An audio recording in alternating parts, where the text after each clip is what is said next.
તો આ તરફ હવે આપણે વાત કરીશું સાબરકાંઠાના હિંમતનગર સિવિલમાં વધુ એક શંકાસ્પદ કેસ 3 વર્ષની બાળકી સારવાર હેઠળ છે। હિંમતનગર સિવિલ હોસ્પિટલમાં ચાંદીપુરા વાયરસના શંકાસ્પદ લક્ષણો ધરાવતી વધુ એક 3 વર્ષની બાળકી સારવાર હેઠળ દાખલ કરવામાં આવી છે। અરવલ્લીના બાયડ વિસ્તારમાંથી બાળકીને હિંમતનગર સિવિલ લાવવામાં આવી હતી। બાળકીના સેમ્પલ તપાસ માટે મોકલવામાં આવ્યા છે અને નિષ્ણાંત તબીબોની ટીમ વિશેષ વોર્ડમાં સારવાર આપી રહી છે। નોંધનીય છે કે હિંમતનગર સિવિલ હોસ્પિટલમાં અત્યાર સુધી ચાંદીપુરાની શંકાસ્પદ અસર વચ્ચે 5 બાળકોના મોત નોંધાયા છે। હિંમતનગર સિવિલ હોસ્પિટલમાં ચાંદીપુરા વાયરસના વધુ એક શંકાસ્પદ કેસ દાખલ થયો છે।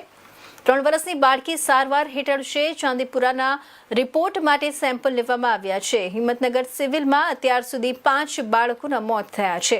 હિંમતનગર સિવિલ હોસ્પિટલમાં ચાંદીપુરા વાયરસના શંકાસ્પદ લક્ષણો ધરાવતી વધુ એક 3 વર્ષની બાળકી સારવાર હેઠળ દાખલ કરવામાં આવી છે।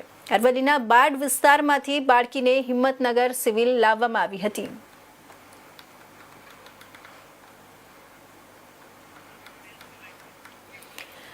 તો આ તરફ અરવલ્લીના બાયડથી 3 વર્ષની બાળકીને સારવાર માટે હિંમતનગર સિવિલ હોસ્પિટલમાં ખસેડવામાં આવી છે। બાળકીના સેમ્પલ તપાસ માટે મોકલવામાં આવ્યા છે અને વિશેષ વોર્ડમાં સારવાર ચાલી રહી છે।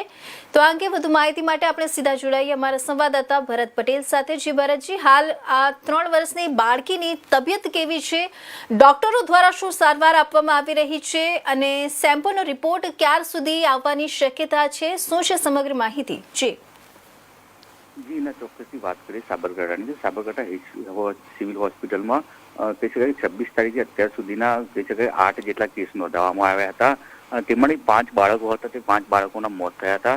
તે અલગ અલગ વિસ્તારના બાળકો હતા। જે એક રાજસ્થાનનું બાળક હતું, તે એક બનાસકાંઠાનું હતું, તો એક સાબરકાંઠાના વિજયનગર અંતરિયાળ વિસ્તારનું એક બાળક હતું। એમ કહી શકાય કે 5 બાળકો હતા જે અલગ અલગ સમયે અને અલગ અલગ દિવસે એમના મોત નીપજ્યા હતા। તો વધુમાં કહી શકાય કે એક અરવલ્લીના બાયડનું એક બાળક હાલ તો સારવાર હેઠળ લાવવામાં આવ્યું છે।